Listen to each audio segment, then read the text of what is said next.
can you not use your mouse during this, or do you have to use your I'm very mouse dependent. Let me see it. No, don't touch it. Let me just see it. Okay. Okay. It's really nice mouse. Oh,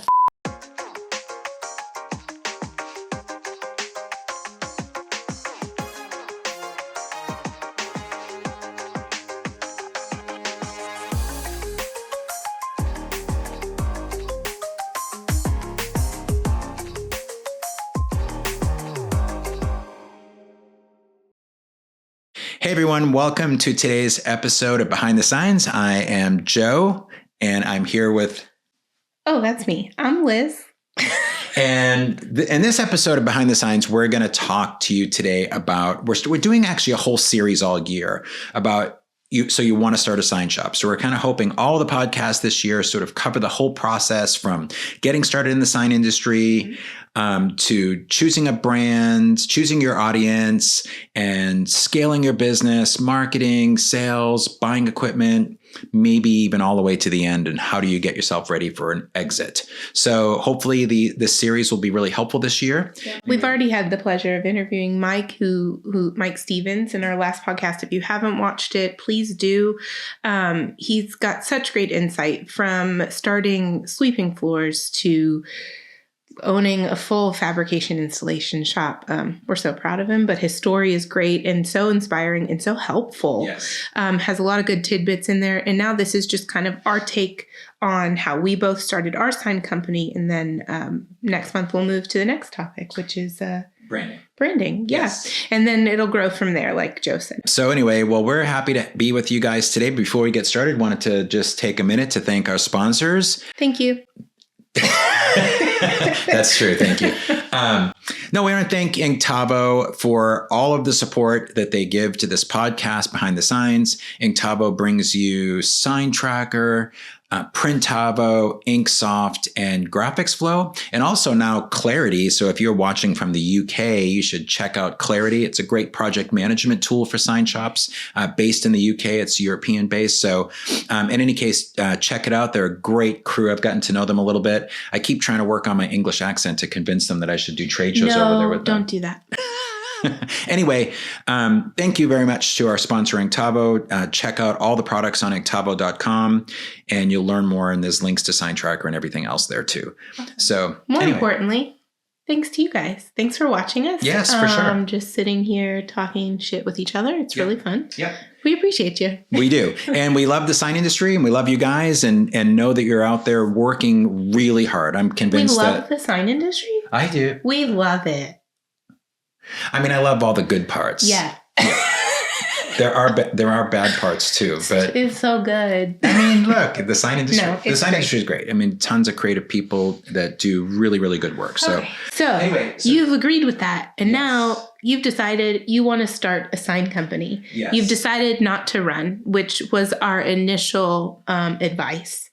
Run far away from the sign industry. Yes. Yeah. But you decided, no, thank you. I'm staying. Yeah. Okay. So you want to start a sign company. We, of course, when people sign up for the community Behind the Signs, we always ask questions, before they, join the community. One question is always, if you could ask one thing that would be helpful to your business, your sign business, or your sign career, what would it be? And so we love to get those questions. Matter of fact, as a side note, if you ever have more questions that you would really, especially business related or even technical related, that we can find answers to, send us an email at hello@behindthesigns.com. So HELLO@behindthesigns.com, and just title it question, and we will be happy to try to get to as many of those as possible. And we really, really appreciate that. Reach out to us just through the Facebook group. We're the admins of the group. Yep, so that's true. If you ever want to message us on there, we do get those messages.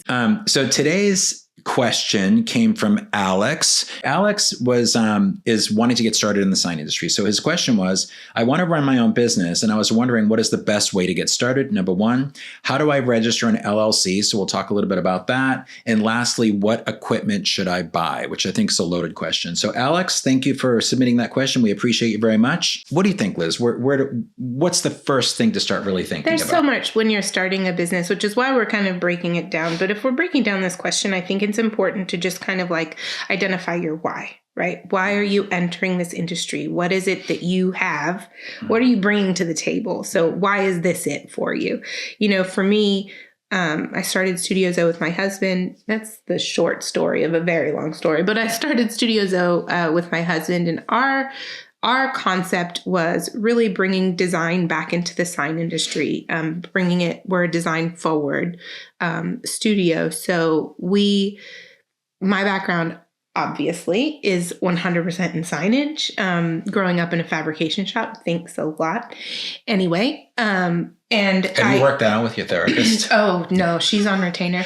And then, growing up not only in a fabrication shop, but developing relationships with people in that shop that have gone on to start their own companies or work within companies in the sign community in Austin.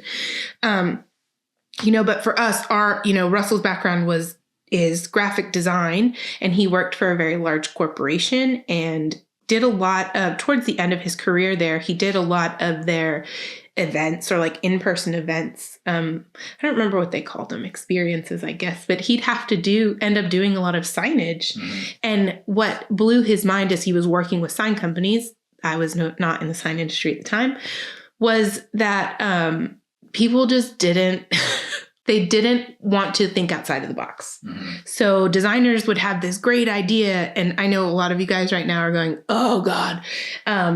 Designers would have this great idea, and then they'd go to a sign company. The sign company would be like, no, we can't do that. Instead of like, okay, well, I can't do it exactly that way, but let's think about how we can do it. Yeah. And that's frustrating for both people, right?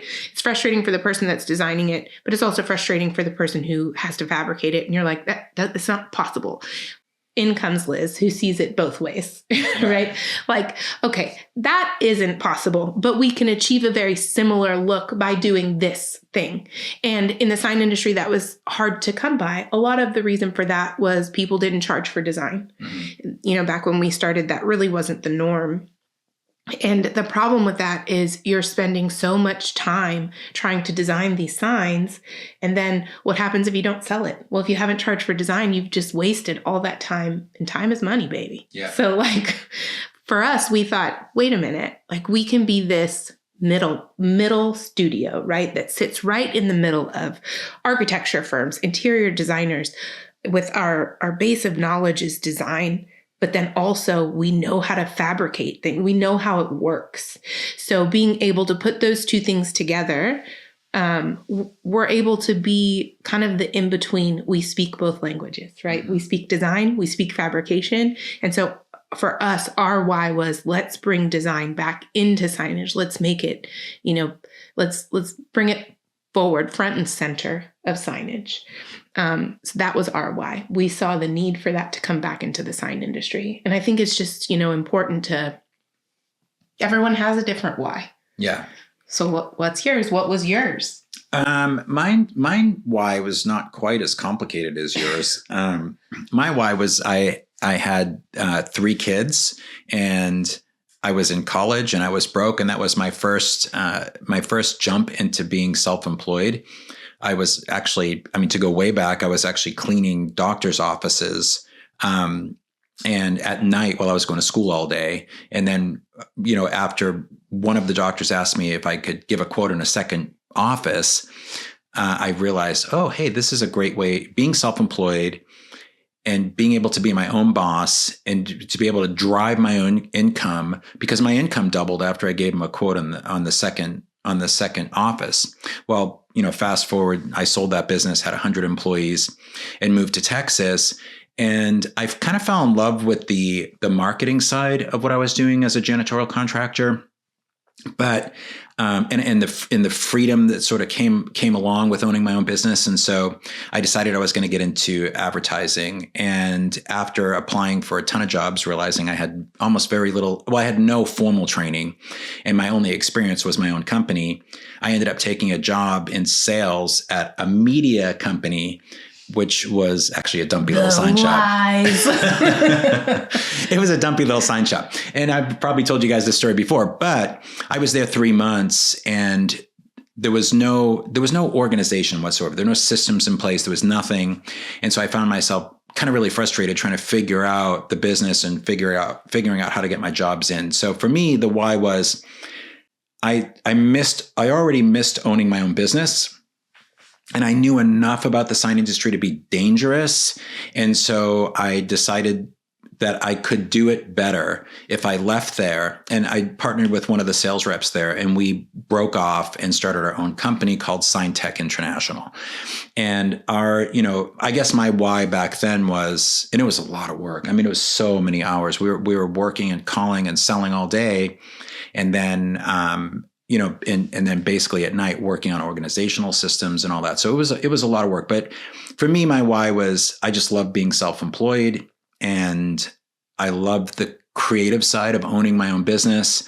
I also love helping people in the community, both as an employer and as a provider of goods and services. So I guess that's my why. That's why I'm passionate about people being successful in the sign industry. Even now with what I'm doing, when I launched Sign Tracker, it was like, how could I help other sign shops do what I did and, be better at what they do, have a system in place that'll help them to train their employees and make their customers happy. So that's always been kind of my why, is I just love small business. That's awesome. I also want to say that part of my why was that I just don't like being told what to do. And like bosses really like to tell you what to do. And I've never, as you know, I've never liked that. Don't do well with it. So that's okay too. If that's your why, like it's okay. There's no right or wrong answer here, right? It's just what's motivating you to want to do this. So let's chat about the first part of Alex's question. I want to run my own business, and I was wondering what is the best way to get started. So there are so many ways. There are a lot of ways to get started. Let's start with the first. It's actually his second question, though. I think identifying your why is a great place to start. But the second part of the question is, how do you register an LLC? Okay. First of all, talk to a lawyer. Please, there are so many out there that specialize in small business. Determine if making an LLC is the right choice for you. There are other options. An LLC is a great place to start, right, but just understand the tax implications of that before you get started, especially as an owner. Not a lot of people talk to you about this. Because my background's accounting, I can give you a little bit of insight on it. Not a whole lot. I'm not a CPA. I am an accountant. Those are two different things. And that's because I just don't, like most of you, I don't like taxes. But I do understand them at a little bit deeper of a level than some people. So what I can explain at a very high level is when you're an owner of an LLC, you are receiving for pay, when you start paying yourself, you're receiving what's called distribution guaranteed payments. Or draw, yeah. Yeah, or draw. So all of those, you're not getting tax taken out of your pay during the year, which can be good, right? Because you can invest that. Or it depends on, we have a whole conversation about time value of money. That would make this a very different podcast. However, what's important to note is that you're not getting taxes taken out of your pay. So you really have to understand and put aside a percentage of your pay for taxes so that at the end of the year or come April, you're not like, oh, dang. Yeah, and I didn't see that coming. The other thing to think about just long term is, and if you're an LLC, and this is why it's so important to, if you're going to launch your own business, you got to have a little bit of a nest egg saved up. Part of that nest egg, talk to a lawyer, talk to a CPA, because you need to make sure you do it right. Because in the end, if you end up going years and years and years working off owner draw, that system, again, like you said, it does free up cash as you're going along. You can reinvest it back in the business. But when you sell your business, you're going to have a massive catch-up period. So let me just give you a little shocker here. So if you sold your business for $1 million and you had never really switched to an accrual basis, and this is something you have to plan out long-term and talk to your CPA about, if you never do it, it's fine, but just understand, when you sell your business for $1 million, you're going to write a check for $400,000 plus to the IRS. So don't freak out.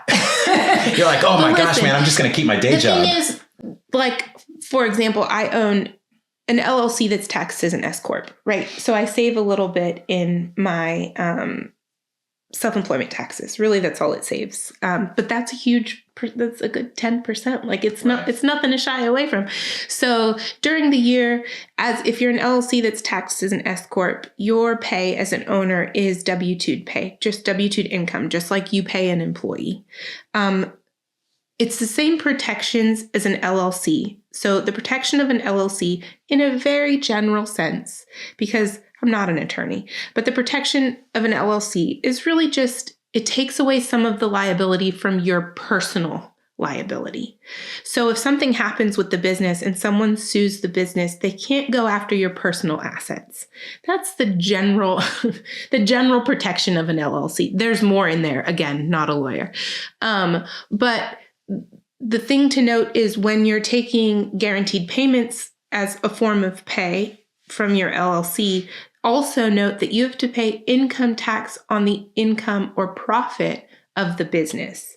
So you're getting it's hard to fathom that when you don't own a company. Right. And even as an accountant, it was like, I get it, but you don't get it until you get your first $40,000, $50,000 tax bill. And you're like, man, I only made $60,000 this year as my income. Why am I paying $50,000 to the IRS? So when you show up for work tomorrow and the owner looks super stressed, especially this time of year. Yeah. And he or she has tears in her eyes, just pat them on the back and say, thanks, boss. But I think that the point of this is to just say there are options. Yeah. And talking to an attorney and talking to a CPA, it's super important. A lot of them will do like a consultation for either very low cost or free sometimes if you find a good attorney or CPA that might be able to go over some of this stuff with you very briefly. And you're gonna need that long-term relationship anyway, because you're gonna have things like employee handbooks and there's things that are gonna come up. We're gonna get into all that. We'll get into that later on in other episodes. He said, how do I register an LLC? Yeah. Okay. Well, talk to an attorney. They're going to help you register it. You can register it on your own by going to your Secretary of State website. I wouldn't recommend that. I would always recommend talking to an attorney. It's a lot of paperwork, and it's one of those things. You want to make sure you get it right. You have your business book, because at the end of the day, especially as a small business, if you're applying for any sort of SBA grants or loans, or if you're applying for hub status or anything like that, you want that business book to be in order because you're in clean. You just need to get it done by someone who knows how to do it. There's lots of different pieces involved. LLC, you have to also register for your FEIN. There are a lot of little steps in there. So it's not overwhelming. Just talk to an attorney and make sure that an LLC is the right option for you, but also then they can help you register that. So do you think it's important to talk to an attorney if you want to start? So again, I think you should talk. Dead horse. Yeah. You got to do it. It's just part of your startup costs. So if you're kind of tucking a little money away thinking, I'm going to buy my first printer, I would say, I'm going to talk to my first attorney and then kind of get some of that stuff worked out. So anyway, it seems like it's overwhelming, but really it's not. I mean, millions of people do it. It's just how it works. And so anyway, hopefully you can do it. You can absolutely do it. It's not that complicated. Just go talk to somebody. And actually just really fast, if you contact your local SBA, just Google it. There's a local SBA everywhere.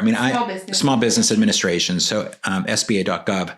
I know I've had SBA mentors over the years. Oh yeah. And they're great and they're free and you can kind of talk through what you want to do and what might be the best setup for you.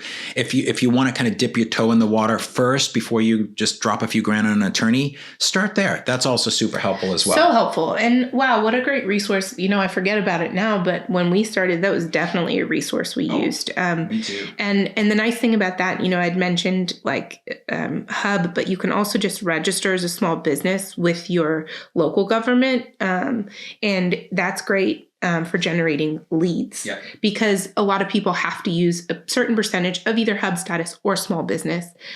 So like, just as a heads up, if you're starting a business, a sign company, and you aren't a minority, but maybe you're a man starting your sign business with your wife, if she's 51% owner, you can register for historically underutilized businesses. And then you get a lot more lead generation coming in, because companies are required to, especially city and state government, they're required to use a percentage of hub businesses for their contracts. So just another great way to like generate leads. That's kind of going down another rabbit hole, Yeah. but okay. SBA, great resource. Absolutely. So let's talk about the transition a little bit. Yeah. Because I think sometimes it seems, very glamorous, right?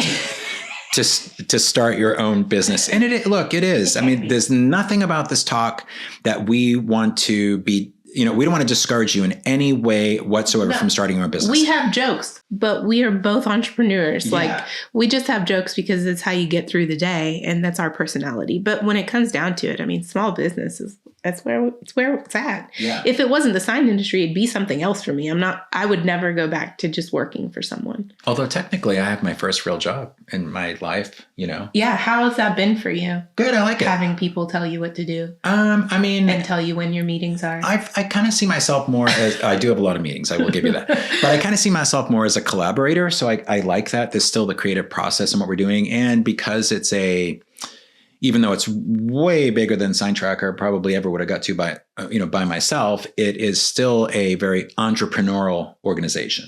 So so for me, I feel pretty excited about being part of that, and I'm grateful. Thanks, boss. Anyway, let's talk about that, because say you're working as, in the case of, again, that podcast we did with Mike Stevens is really excellent. If you guys haven't watched that, please do. But if you have somebody that's either designing 40 hours a week or installing 40 hours a week or whatever, they're a project manager, they're working 40 hours a week, and they think to themselves, whatever role you might play in the sign industry, you might think to yourself, okay, I really want to try to do this on my own. You've seen how all the pieces fit together. You've seen in your mind's eye, like how you can improve it. And gosh darn it, you're a likable person and people like you, they're going to come to you and they're going to buy from you.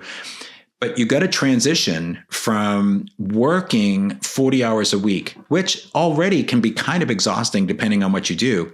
And then you say, I'm going to jump out and probably have to work technically whatever my skill set is, whether it's an installer, fabricator, designer, whatever. So as a technician, 40 hours a week. But then outside of those 40 hours a week, I mean, maybe some of it, eventually you'll do some of this stuff inside that 40 hours a week as you grow your business. But then you're going to put the entrepreneur hat on and the manager hat on, and you're going to, go out and figure out how to, grow the business, expand the business, be the visionary, be the creative. And then you're going to have to be the manager. You're the person that has to start developing systems and all that stuff. And by the way, you're still going to be working 40 hours a week doing the thing, what it is that you do. So let's talk a little bit about that. I think it's important to peek behind the curtain, because not a lot of people think about that. Like, you're working at a business right now, say as an installer. Well, who's getting those jobs? The salespeople. Okay. So now you're going to have to be a salesperson. Who's coordinating those jobs? Project manager. So now you have to be a project manager. Who's ordering the materials? Inventory person, if you're working at a bigger company, right? And then who's scheduling them? Project manager. But you're right. But then here's the big one. Pieces. Who's doing all the accounting? Oh yeah, well, that's a whole, and you can outsource that. So you could outsource that. But there's a lot of hats, and starting your own business, you have to understand that those are all your hats now. I still wear a lot of hats. Mm-hmm. When we first started Studio Zoe, I wore more than I wear now. And here's the part that's hard, I think, too. Like, let's say, for example, you decide you're an installer and you've been squirreling away some money. You put a nice down payment on a 50-foot crane or whatever, or bucket truck, and you're going to go out and start doing service work or small installs or whatever. And then, you get that first phone call where someone says, and however it is that you start off, right? Maybe you're doing outsourced work for some of your buddies in different sign shops or whatever. And I think that's how Mike said he did it. But you get that first phone call from a potential client that says, "Hey, I need this installed." Mm-hmm. And then you're so overwhelmed, you're doing the work, you're busy, and you're on the phone, you say, "Sure, I can do it, $500. You just throw it off the top of your head, $500. Yeah. What's going to happen there is it seems small, and maybe that happens once or twice, and it probably will.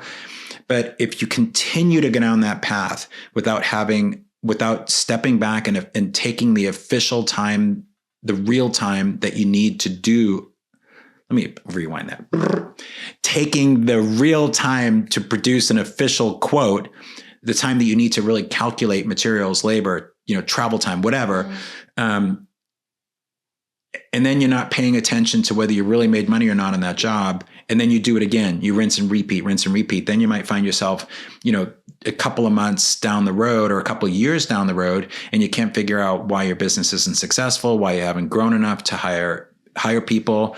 So these are the kinds of things that you have to think about when you're first jumping ship. Are you ready, right, to work at your skill as the technician and take on the roles of the leadership roles required to be successful? So, and understand that means working more than 40 hours a week. Probably working more than 40 for a hours. while. However, I think it's really important to note that while you're doing this, and even though you're the person wearing all of those hats, much like I was, you still need to set up systems. Mm-hmm. So the thing that has saved me personally is just setting up systems from the very beginning as if we were a corporate, like a large corporation. I know that's overkill for a lot of people. My background kind of lends to that. So does Russell's. So because of that, we came together and we set up things like a really robust employee handbook with no employees to sign them. We also set up our folder structure within our Drive system, so that every single job is extremely organized. We obviously use Sign Tracker for a lot of our project tracking, which was very helpful. Now I do end quoting. Yeah, I do have the hookup there, so that's very nice. Yeah. And then we set up. Basically, we would just write job descriptions, right? So we would eventually need a production designer, a graphic designer, a senior designer, an art director, and then Russell's our creative director. And for me, we'd need a project manager, a brand manager, an account manager, an estimator, and an accountant. And those are all separate jobs. And when I started, I was wearing all of those hats on the PM side. And because we set up job descriptions, we were and systems behind it, we were able to very easily delegate those tasks once we hired an employee. Now, delegation is also hard because it requires trust, and that's not easy when it's your baby. But just literally as of today, this January 2025, I just started training someone in estimating. So I'm preparing to take off another hat. This one's very close to me because that's really how you make your money. Yeah. And as the accountant of the business, I don't like people touching my money. Yeah. It's very hard. But I know this person who I'm training has been with us now for years. She's very trustworthy. She's very invested in this business. And luckily, we have a small enough team to really know our team members. But we're taking that hat off. And because there are so many systems set in place, it's easier for me to remove that hat and train her on how to do what she needs to do. So it does seem like it's overkill to think about having something like that in place if it's just you and you're barely getting one or two jobs in. But the thing is, if you start right from the beginning, even, especially if you're going out and you're knocking on doors and you're trying to drum up business and you get one job, I mean, if things start falling through the cracks, they're going to start right in the beginning. And then that bad habit continues for a long time. So I would highly recommend, getting something in place that can help you take the job, input it into something how you're going to store and organize your files, and then how that moves through, taking that first phone call all the way down to sending out the final invoice, and you'll figure it out. And even that might sound overwhelming. I mean, obviously I'm a big fan of Sign Tracker, but there's, depending on what you do, there's other tools out there that are also really good. So I'm not going to mention any names because I'm biased, but I'm not, I'm definitely a proponent of having something in place sooner rather than later, because it's really the reason why I left the company I was at. They just had no systems in place. As an employee trying to make a living as a salesperson, I was really frustrated because it limited my ability to do more. But for you, it's going to, even if you only end up being you working out of your garage and you have a printer and you just have a select bit of clients, having something in place to track what you're doing, and historical, be able to look at that historical data if that person calls you back and needs a repeat order or whatever. So anyway, that's that on taking on the roles. Yeah, I do want to say one last thing though. Sure. And as a business owner, I hate that I'm saying this. It hurts my heart to say this as a business owner, but as a person that started a business, a lot of these things you can do while you still have a job. Don't make your side hustle your main hustle right away. It's okay. Don't do it during work hours, right? Don't steal time. That's not okay. But you have time after work, right? If you're working 40 hours a week and you don't have the stress of, I know everyone has stress in their life. I'm not saying that. What I'm saying is if you don't already have the stress and responsibility of owning a company, you're going home and you're able to leave your work at work. Go home and start researching these things. Yeah. How do I talk to a lawyer? What kind of company is the right company for me? Hook up with SBA. Hook up with the SBA in your locale. What software do I want to use? Is there a bookkeeper that I could hire on the side? Right. Or, what is my niche? What's my why? What am I going? So you have after hours to do that and work on all that. You don't have to jump ship with no plan. Yeah. You can still have a job and start to really create this plan for yourself before you take the plunge. Okay. You said one thing right there. What's my niche? Let's switch to that now too, because yeah, obviously if you're starting in the sign industry, there are a million and one ways to skin the cat, right? So, I mean, you could, I'm even learning, I go to a lot of trade shows now. And I love all things t-shirt world. I think I'm just a big t-shirt person. That's not surprising to me at all. But since I live in t-shirts and shorts, except it's really cold in here. So I had to wear my jacket. I know. That I bought at Costco. I don't turn my heater on. But so you can't do everything, but there are ways to get to where you want to go and do it slowly. And I think it's picking a niche. Like, for example, and I know most of the folks that listen to this are probably more traditional sign shops, but even I'm learning a little bit more about DTF, right? Direct to film. So you have all these companies that you send them to design. They will put it on this film and you can have a single press and put your t-shirt on, press it, and then sell a dozen t-shirts. And that would cost you almost nothing for that equipment. Or you just design stuff at first and send it to a wholesale manufacturer that does t-shirts and start selling t-shirts if that's your thing, or promotional products or banners or signs or whatever. I think you bring up a good point with that though. Like what you're kind of talking about at that point is barrier of entry, right? Yeah. Like what's your barrier of entry? Are you going to buy that film and the equipment needed to press the t-shirts yourself? Yeah. Or are you going to outsource those t-shirts? And so your focus would be order management and design. Mm-hmm. And if you're not a designer, you can even outsource designs. Mm-hmm. I mean, there's a lot of firms that just have massive amounts of designers that you can outsource signage design, t-shirt design, promotional product design. Yeah. So I know you guys are all listening and saying, why the hell are they talking about t-shirts?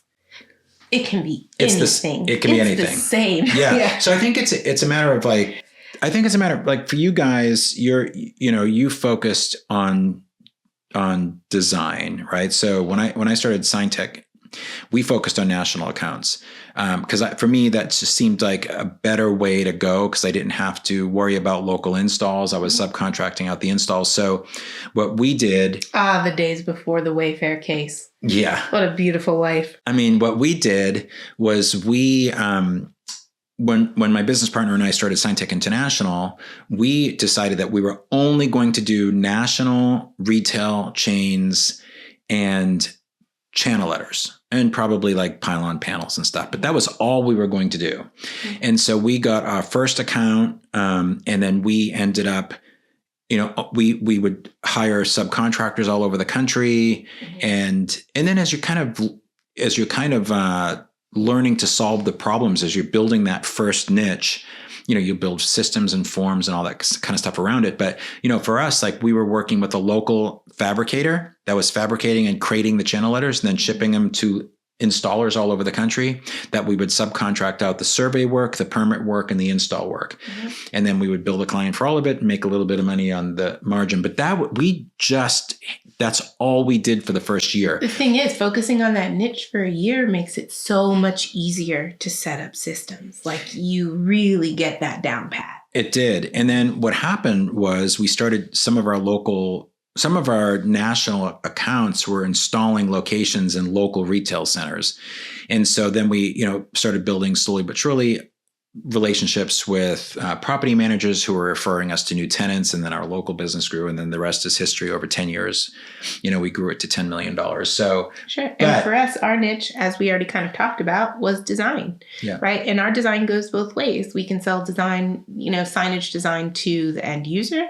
We can also sell signage design to sign companies that don't necessarily have designers. So we're kind of this middle ground.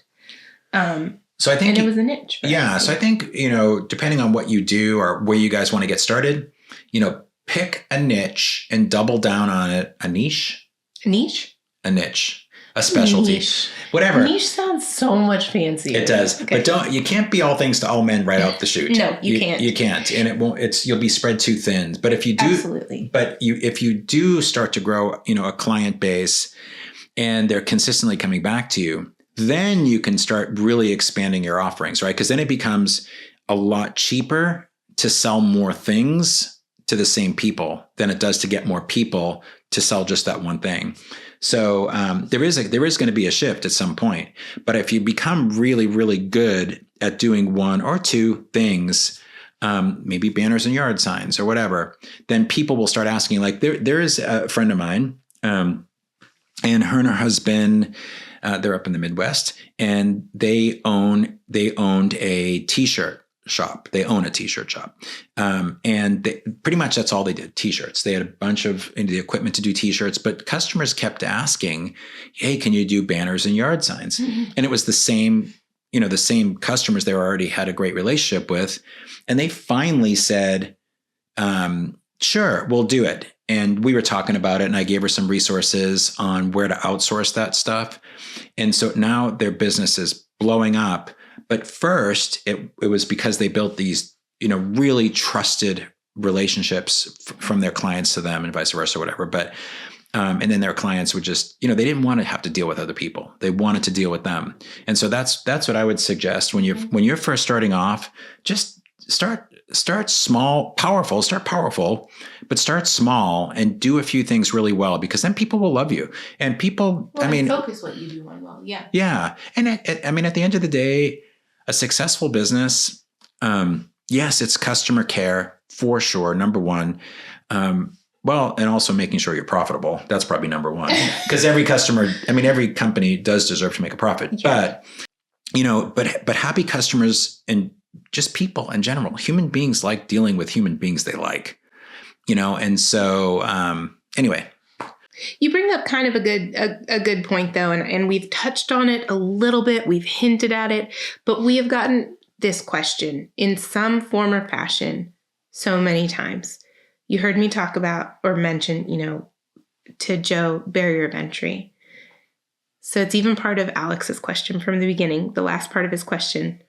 What equipment should I buy? Okay. I've also heard it as, what's the best printer to buy? What's the best material to use? Or to stock up on? Why is equipment so expensive? It is. And let's just kind of talk about that, because I feel like a lot of people who are starting out, at least the ones that are asking this question, right? They're thinking, I have to buy this equipment in order to start in the sign industry. Yeah. Look, can you be an installer without a bucket truck? Okay. Probably not. Yeah. Could you rent one? I don't know. A lift. I mean, I feel like that. Yeah. Okay. If you're starting as an installer, there's some basic equipment you will need to invest in. I will highly recommend look into sign companies that are selling old cranes that they're not using, or old bucket trucks that they're not using anymore. They'll probably sell it lower, obviously, than you can get new. Crane companies sell old used cranes. So there's definitely different ways to do it. You can also hang your buddy off the side of a roof with a bungee cord. Please don't do that. Don't. There was one sign, sorry, I digress. There was one sign that we did recently where the guys had to rappel off the top of a building to get to it because they weren't sure if the lift could get there. The lift did end up getting there, spoiler alert, but I watched them rappel on that building, and the tingles that I felt through my body that were not pleasant tingles I was nauseous just looking at them. And I know that that's very common. It is not what I do. Well, I would never ever do that. But that said, back to what we were talking about. I think it's so important to touch on this because it's how your business started. It's what my business is based on for a lot of ways in the sign industry. So let's talk about brokering. Yeah. Cause I think, people, like you said, they do think, a lot of folks think that they do have to spend, tens of thousands of dollars buying really expensive equipment. Yeah. And that also comes with the added benefit of having to have the space for it, which adds up to rent a warehouse or whatever. So it really even depends on what you do. Like, for example, let's say you're going to be a vehicle wrap person. Do you know that if you're excellent at wrapping trucks or cars or whatever, that you can order the panels? I know there's several wholesalers that work wholesale with vehicle wrap companies that will print all the panels. They'll number them. You get them shipped to you in a tube. You install them on the car. So you don't have to have that $65,000 printer or whatever to get started. No. Now, you might need a garage or a clean space where you can do the actual install. But, you don't necessarily need the printer. So I think it comes down to, first of all, you get your LLC in place, you pick your niche, and then you outsource as much as possible as you're growing your client base, especially if you have some really trusted vendor relationships. And there's lots of different places where you can do that. That's another thing you should invest in if you're getting into this industry. Go to a couple of big trade shows. If you can go to ISA this year, it's in Vegas, coming up in a couple months. It's going to be awesome. If you want to go to the trade show for free, you can sign up at signs.org. Signs.org. Yeah. I should know this. Yes. I think it's signs.org, the ISA website. You can sign up for the conference if you use code STUDIOZO. That's Studio, D as in dog, Z as in zebra, O as in Oscar. And that's also on the group if you need to refer to it, but you get free entry to the trade show. It's pinned to the top of the group. It is. But go to the trade show. If you can kind of convince your significant partner or go alone, but that, hey, this could be a good vacation. Do you need an excuse to go to Vegas? Yeah, it's in Vegas. So, but if you go to a trade show, you go to trade shows, you can look at equipment. And if you are at a point where you can buy a piece of equipment, also go to a trade show because they always have massive show specials. All that equipment they bring to the show and they put on the floor, they don't want to bring it home. So you can tend to get pretty good deals on equipment at trade shows. That's great advice. But let me tell you, I've been to so many trade shows. I literally can't count anymore. I can't either. I didn't go to as many as you did last year, but I went to more international ones than you did. Anyway, I've never bought a piece of equipment at a trade show. I refuse to own a piece of equipment. There's a big reason for that. Again, grew up in a fabrication shop, so I've seen both sides of this.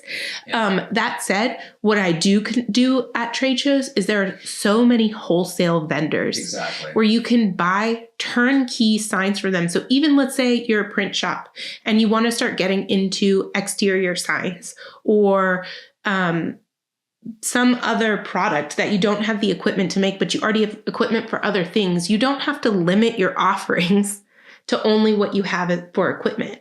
That's going to limit your income. I mean, even if you already have a printer and you want to get into doing yard signs and you don't have a flatbed printer, you can just outsource it. You outsource it. There are wholesale. So you're not outsourcing to someone who's selling it direct to the customer. And when I say this, wholesalers at ISA for every single thing that you can imagine, oh my gosh, they're there. I mean, from street signs to fancy light poles to, all the way up to giant LED message centers. Yep. If you can think about, but also dream LED about signs. it and sell it. Yeah. And as someone who has gone to, you'll see them, if you go to ISA, there are a bunch of companies from China that come over too, and they do turnkey work. And I've worked with them. I've visited their shops. Some of them are very reputable. If you see me at ISA, I'd be happy to point out some that I have relationships with. When I say relationships with, I'm not an affiliate in any way. I would just show you who I've seen their work or their working conditions, and I know how they communicate. I know a lot more ins and outs of that than some people do. I spent a long time over there. There's even a lot of, there's even a lot of national and regional and probably even local to you wholesalers that you can build relationships with. So the second thing is to go to your local sign association. Mm-hmm. So in the case of we're in Texas Sign Association, Mid-South Sign Association, California Sign Association, Northeast Sign Association. There's so many of them. Find that, and you go to the ISA website, again, signs.org. If you go to their website, they'll have a list of every single local and regional association there. There's mentorships that are happening there, but also they have small regional shows, almost all of them. And they'll have a couple dozen vendors that are there. Usually there's equipment vendors there, but a lot of wholesalers always show up there. So you'll meet some local folks to you. And I believe if you go back and watch the episode we did with Lori Anderson, who's the president of International Sign Association, she did mention something about how they're starting a program for wholesalers to meet companies that want to broker. Yeah. And that's a great resource. I think that event's new. So I know they've always done it with the Signorama companies that are there, but I think they're starting it for other people too. So, well, I think it's a big trend in the industry too, because if you get out there and you have that niche, and look, we're not saying that you should never buy equipment. I know that studios. She is. I had a someone has to. I had a 60,000 square foot plant that had that had two spray booths, 2 router tables, welders. Everything. Mm-hmm. And so when FSG took it over and we moved into the bigger space, but I think what's important to know is the right time to buy equipment is when you sit down and really calculate the ROI on that, the return on investment. So let's say you're selling 10,000 yard signs, and you're outsourcing it to this one company. Well, they're making a margin on that sale too. And at some point, if you're doing a volume where it really makes sense, then buy the equipment. Mm-hmm. But you can calculate. You can start to work on calculating that. Your SBA advisor can help you with that, or even the supplier themselves.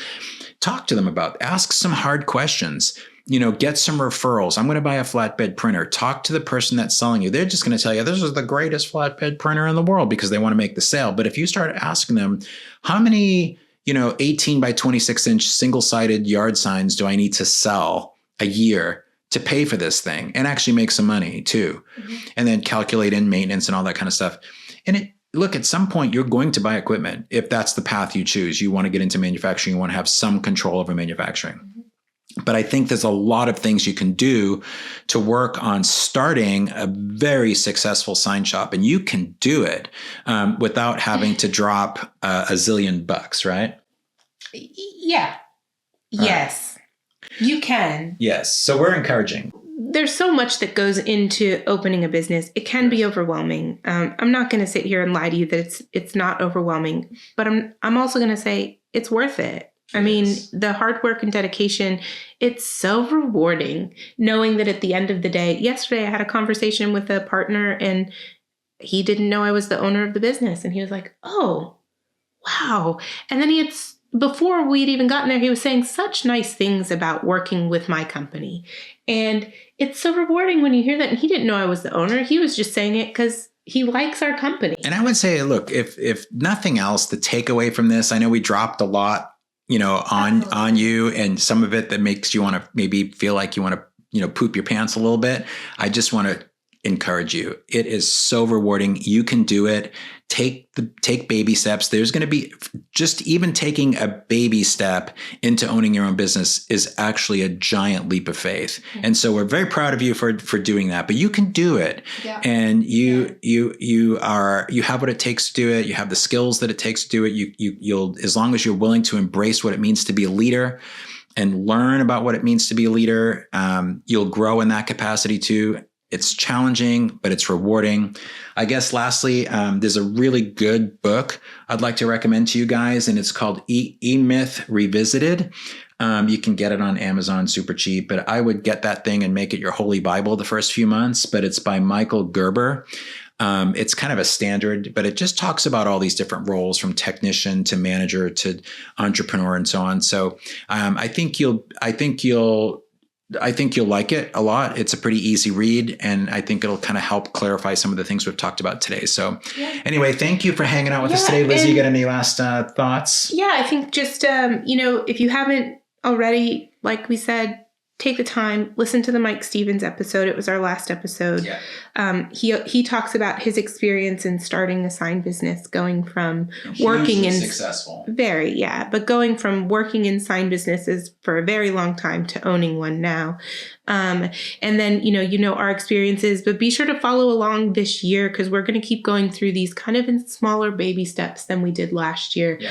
On how to kind of build up your business and eventually, maybe if we get that far, sell it or step away in some capacity. Or curse your kids with it. I mean, leave it to your kids. Precisely. Anyway, I think it just come back here and follow along this year with us as we talk about this. We're never going to tell you what to do. That's a lie. I'm always going to tell you what to do, but you have a choice in what you do. What I'm going to try more to do is tell you what I did. Yeah. And same with Joe. We both have built very successful sign businesses, and we've done it very differently. Yeah. Though as we talk about it, there are some similarities. Obviously, I learned almost everything I know from this guy right here, whether it was good or bad. But, we're going to talk to you about our journey through this industry and what we've done. And we do that so that we can give back to you guys because we want to see all of you be successful. Yes. And we're excited for you. So we're going to sign off for now. Thank you for joining us on today's episode of Behind the Signs. Bye. Bye.